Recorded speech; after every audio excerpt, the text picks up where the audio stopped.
पहला पाठ क्या है? मंगलम। मंगलम का अर्थ होता है शुभ। क्या होता है?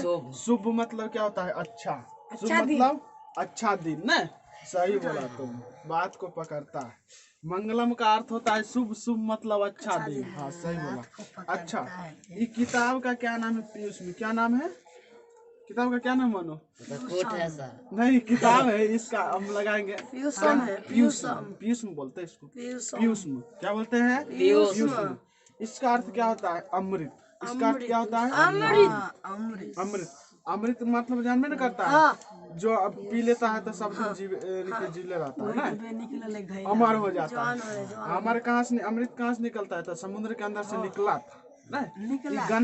गणना किया गया एक बार, यानी कि ऋषि मुनियों के बेस पर ऋषि मुनियों ने गणना किया ना, ये निकल गया था समुद्र के नीचे से। मंगलम पाठ यह उपनिषद से लिया गया। किससे? जैसे देखो उपनिषद, जैसे राम में राम का कथा, ठीक।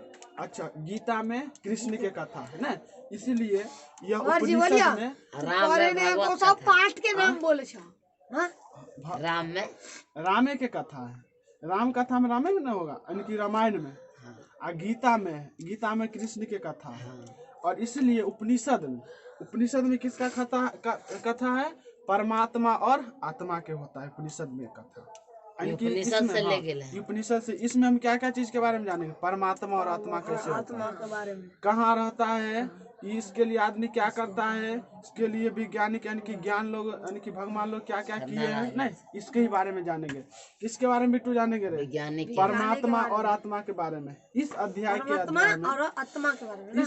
के आधार पर मंगलम पाठ के मंगलम पाठ के आधार पर हम आज जानेंगे कि परमात्मा और आत्मा के बारे में। चलो, यह किससे लिया गया है? तो उपनिषद से। यह पाठ किससे लिया गया? उपनिषद। इसका लेखक कौन है? तो महर्षि वेदव्यास। कौन है? महर्षि वेदव्यास। पूछेगा मंगलम पाठ का लेखक कौन है? तो महर्षि वेदव्यास। उपनिषद के लेखक कौन है? तो महर्षि वेदव्यास। उपनिषद से न लिया गया, उन्होंने उपनिषद नाम दिए। लेखक का नाम क्या है? लेखक का नाम क्या है मनु? महर्षि यानी कि उपनिषद। टोटल उपनिषदों की संख्या कितनी है? आप पूछ देगा परीक्षा में, उपनिषदों की संख्या कितनी है? तो 108। 102 उपनिषद मतलब 108। वही ना उपनिषद से लिया गया। बहुत सारे उपनिषद में कहानी है। ईसावास से कंठ उपनिषद होता है एगो, नहीं बहुत सारा होता है उपनिषद। 3-4 लिख दो। ये सब यानी कि अनेक उपनिषद में न हम लिखते हैं, यानी कि विभिन्न प्रकार के उपनिषदों में विभिन्न प्रकार की कथा होती है। कथा है क्या है? ये कथा है। अच्छा, उपनिषद की संख्या के उपनिषद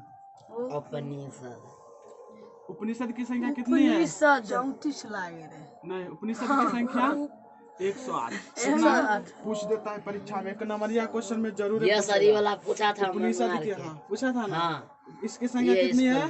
तो 108 पूछ देगा। मंगलम पाठ यानी कि मंगलम पाठ के लेखक कौन है? तो महर्षि वेदव्यास। उपनिषद के लेखक कौन है? तो महर्षि वेदव्यास। इसको उपनिषद से लिया गया है ना, तो इसके यानी कि पाठ का क्या नाम है? तो मंगलम। तो इसका भी लेखक वही हुआ। इसी के अंदर ना ये लिखे है उपनिषद, तो इसका भी लेखक वही हो ना। 2 क्वेश्चन इसमें आता है। हाँ चलो देखो, महर्षि वेदव्यास उपनिषद में क्या श्लोक दिया गया है? देखो क्या बोलता है? हिरण्मय पात्रेण सत्य अस्य अपहितम मुखम तत्वम पुष्णपावृणु सत्य धर्माय दृष्टि। तुम किताब लाता तो देखता ना, हम अकेले अभी पढ़ेंगे, इसका अर्थ भी ना समझाना है। तू ही पर बैठ अर्थ समझ ले। क्या बोलता है? हिरण्मय पात्रेण सत्य अपहितम मुखम तत्वम पुष्णपावृणु सत्य धर्माय दृष्टि। यह श्लोक ईसावास्य उपनिषद से लिया गया है। किस उपनिषद से? ईसावास्य। ठीक, ईसावास्य उपनिषद। इसका अर्थ क्या होता है? देखो क्या बोलता है? हे प्रभु, सोने के पात्र से मुख ढका हुआ है, उसे आप सत्य के लिए हटा दो। क्या होता है? सत्य सोने के पात्र से, यानी कि कोई नहीं रिक्वेस्ट करता है, विनती करता है प्रभु से, हे प्रभु इस युग में प्रार्थना करता है। यही हुआ कथा नहीं। इस युग में हम लोग के जो यानी कि पोषक लोग, जानता है ना पोषक लोग, वो कैसे करता है? उन लोगों के गलत गलत बात जो सोचे हैं, सत्य का हिरण में यानी कि सोने के पात उसी को बोला है, सोने के पात जो गलत गलत बात सोच के रखे हुए हैं उसको आप हटा दीजिए, नहीं तब वह सत्य की प्राप्ति के लिए आगे बढ़ेगा। नहीं आगे क्या बोलता है, अनोर अनयान महतो मह्यान आत्मा अस्य जंतो निर्हितो गुहायाम तम क्रतुम पश्यति वित्त शोको धातु प्रसाद महिमा आत्मना। क्या बोलता है, अणु से भी सूक्ष्म और महान से भी महान आत्मा है। क्या है, अणु से भी सूक्ष्म और महान से भी महान आत्मा है जो मनुष्य के हृदय रूपी गुफा में क्या है, अवस्थित है, हृदय में अवस्थित है। क्या है, हृदय में अवस्थित है। हृदय कहाँ है? हृदय मतलब शरीर नहीं, शरीर में। क्या बोलता है, आत्मा अणु से भी छोटा और महान से भी महान जो मनुष्य के हृदय रूपी गुफा में अवस्थित है। पूछेगा छोटा, अणु से भी अनोर अनियान मतलब छोटा से छोटा, और महतो मयान मतलब बड़ा से बड़ा। नहीं अच्छा देखो क्या बोलता है, सूक्ष्म क्वेश्चन पूछेगा, सूक्ष्म से भी सूक्ष्म क्या बोला गया है, आत्मा। आत्मा को इसमें बोला गया आत्मा के बारे में कि आत्मा सूक्ष्म से भी सूक्ष्म है और महान से भी महान वह जंतु के, जंतु बोलना मनुष्य नहीं बोलना, जंतु के हृदय रूपी गुफा में अवस्थित है। क्या है, अवस्थित है। आत्मा है ना, आत्मा है तभी ना हम लोग जी रहे हैं ना, नहीं तो मरिए जाएंगे। जिसके पास आत्मा नहीं रहे वो मृत्यु। जैसे देखो किताब हुआ, इसके पास आत्मा है नहीं है, ये निर्जीव है। क्या है, तो ये मरा हुआ है किताब, ये किताब मरा। हम लोग अभी जिंदा है, आत्मा उसी को बोलते हैं। बोलेगा आत्मा किसे बोलते हैं, तो तुम बोलना जो आदमी जिंदा रहता है या फिर जो भी जानवर जीव जंतु जिंदा रहता है उसी को तो आत्मा बोलते हैं। उसके जिसमें जान रहता है, जीवित रहता है, उसी को आत्मा। क्या होता है,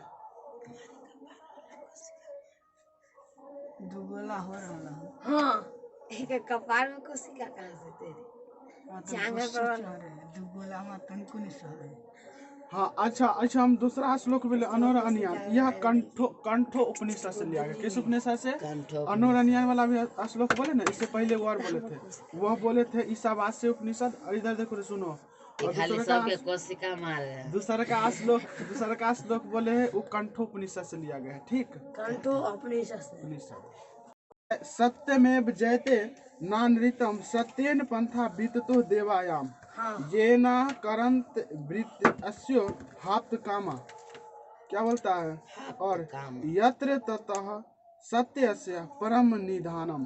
क्या बोलता है, सत्य के ही जीत होती है, असत्य की नहीं। जो आदमी सत्य सत्य बात बोलेगा, झूठा नहीं बोलेगा, नहीं, और जो सही रास्ता पे चलेगा उसी का ही जीत होता है। जो गलत बात यानी कि झूठा बात बोलता है, झूठा बात, और जो सही रास्ता पर नहीं चलता है, सही रास्ता पर नहीं चलने का मतलब क्या हो, हमको तुमको गलत नजर से देखेगा, गलत नजरिया से नहीं, गलत तरीका से देखेगा। गलत तरीका मतलब यानी कि कोई वैल्यू नहीं देगा ना उस सबको। इस संसार में मान ले कि उस सब कितना भी पैसा वाला है, तभी उन लोग के क्या है, यानी कि मनुष्य यानी कि भगवान के शरण में उन लोग का, भगवान के शरण में उन लोग का जगह नहीं है, ऐसा माना जाता है। हाँ। इस किताब के हिसाब से जो आदमी कितना भी पैसा वाला हो, कोई भी आदमी अगर वह आदमी को इज्जत नहीं करेगा, बात को झूठा बोलेगा, सत्य नहीं बोलेगा, उसके लिए भगवान के शरण में जगह नहीं है, ऐसा विनती करता है। ऐसा बोल रहे हैं कौन, ऐसे रिक्वेस्ट करे भगवान से, और भगवान भी ऐसे बोल रहे हैं। अब देखो यह श्लोक किससे लिया गया है, मनुरे मुंडक उपनिषद से। अब देखो वो क्या बोलता है, यथा नद्य अस्मंद मानव समुद्रे अष्टम गच्छन्ति नाम रूपे विहाय तथा विद्वान नाम रूपात विभुक्त परात परम पुरुष मेति दुव्यम। क्या बोलता है कि जिस प्रकार नदियां अपने नाम और रूप को छोड़कर समुद्र में विलीन हो जाती है, इसका मतलब देखो कोई भी नदी है और नदी का पानी समुद्र में जाएगा तो क्या समुद्र को नदी बोला जाएगा, समुद्र। तो वही उसी के लिए इस उदाहरण समझाया है कि जिस प्रकार नदी का पानी समुद्र में जाता है वो अपना नाम को भुला जाता है, नदी नहीं ना बोलते उसको, समुद्र बोल देते हैं ना। जिस प्रकार नदियां अपने नाम और रूप को छोड़कर समुद्र में मिल जाती है, विलीन हो जाती है, उसी प्रकार विद्वान व्यक्ति भी अपने नाम और रूप के छोड़कर दूसरे नामों को यानी कि दूसरे नामों को प्रकट कर लेता है। विद्वान व्यक्ति मतलब समझता है, मान के चलो कोई पढ़ाई कर रहा है, कोई मास्टर है, ठीक मास्टर है कोई, और वो पढ़ाता है, उसका पहले से कोई दूसरा नाम होगा जिस समय वो मास्टर नहीं होगा होगा ना। Yes sir. और बाद में मास्टर हो गया तो उसको उपाधि तो मिल गया ना मास्टर, हाँ। तो अपना नाम को छोड़ दिया ना। यस। उसी कहता है कि जिस प्रकार नदियां नाम और रूप को समुद्र में विलीन हो जाती है, उसी प्रकार विद्वान व्यक्ति भी अपने दिव्य यानी कि नाम को ग्रहण कर लेता है ना, यानी कि प्रकट कर लेता है। यह श्लोक किससे लिया गया है? मुंडक उपनिषद। ठीक बोला, याद है ना। सर जी सोना की है ऐसा भी क्या बोलता है? वेदा हेमंतम, इधर है, वेदा हेमंतम पुरुषम महांतम आदित्य वर्ण तमसः परस्तात तमे विदित्वा मृत्येति नान्या पंथा विधे ना। क्या बोलता है? यह श्लोक किससे लिया गया है? नहीं, सब मुंडक नहीं होगा, यह है दूसरा चेंज है, तब ना बोलते हैं किताब में दूसरा श्लोक। यह है श्वेताश्वर श्वेताश्वर उपनिषद से लिया गया।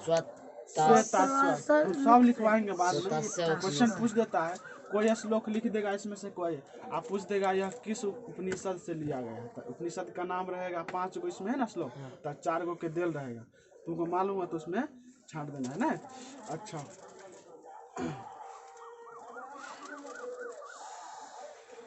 इसमें ना बड़ा यानी कि यह श्लोक है, इसमें समझने का ज्यादा बात नहीं है, यह श्लोक है इससे।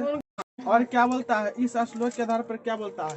अगर जो व्यक्ति इस बात को मानना चाहेगा, अगर जो व्यक्ति इस बात को मानना चाहता है कि सत्य के रास्ता पर चलना है, उसके लिए भगवान के शरण में क्या है? जगह है। और क्या बोलता है? कोई भी यानी कि वित्त सो का बोल रहा है, क्या बोल रहा है?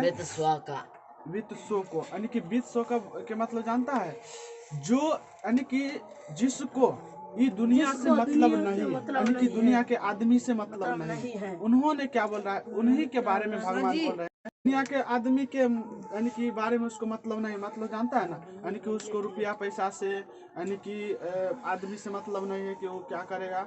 वह यानी कि बहुत अधिक ज्ञानी है, बहुत अधिक ज्ञानी है। तो अधिक ज्ञानी हो गया तो थोड़े ना अब कोई पैसा वाला रहता है, तो पैसा वाला रहता है तो गरीब को नहीं ना देखता है। इसी प्रकार उन लोग भी क्या करता है? अधिक ज्ञानी होने के बाद वह आदमी से मतलब नहीं, वह आत्मा और परमात्मा को देखते रहता है।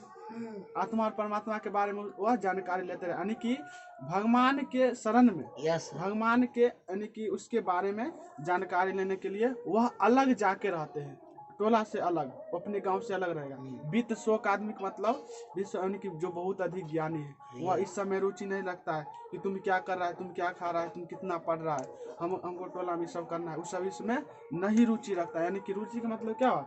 इस समय वो बात को वैल्यू नहीं रखता है, वह सीधा आत्मा और परमात्मा को देखते रहता है, यानी कि भगवान को देखते रहता है कि हमारा ये कैसा है ना, उसमें विलीन रहता है। विश्व का मतलब यही हुआ ना, विश्वपा। अच्छा, अणु से भी सूक्ष्म और महान से महान किसे कहा गया है? आत्मा नहीं। देखो 5 गो श्लोक था, खत्म हो गया, एक अध्याय